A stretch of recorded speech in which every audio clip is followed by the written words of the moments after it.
And as the Grand Bahama Power Company seek a rate adjustment from its regulator, the Grand Bahama Port Authority, a local organization is working hard to ensure that this does not happen. Tonight, the Coalition of Concerned Citizens announced a town meeting scheduled for next Monday, and they are calling on all Grand Bahamians to attend. By the power company own words, they have confirmed that they are increasing the base rate of electricity. And that's if the Grand Bahama Power Company's request is approved by its regulator, the Grand Bahama Port Authority. Convener of the coalition, Eddie Victor, says Grand Bahamians cannot let that happen, as many are already struggling to pay their power bill.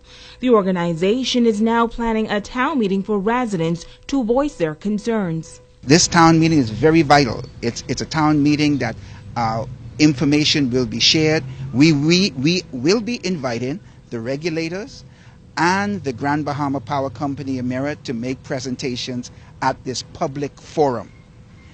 When it comes to the decision of whether or not to increase the base rate, it's imperative that the regulator hears from the public. Area Vice President of the BUT, Quentin LaRota, says thanks but no thanks to the power company, as he says they have decreased the surcharge but now want to increase the base rate. Member of the coalition, Darren Brooks, says now is the time for Grand Bahamians to speak out. We can't fall for that kind of game.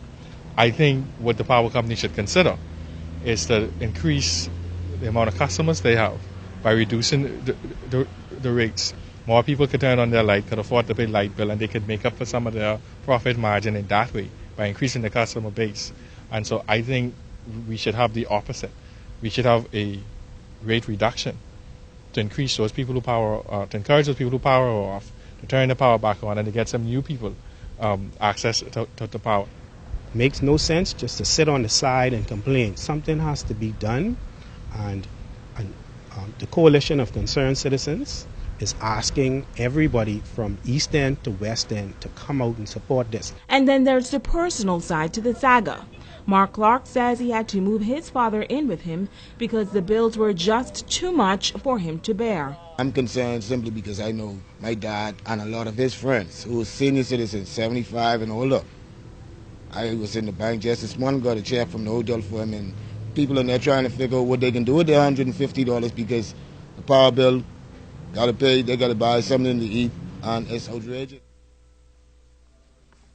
Now, power officials maintain that the rate restructuring plan will help more than 80% of all consumers avoid an increase in the cost of electricity, and 60% will see a 4.5% decrease in cost as a result of this plan.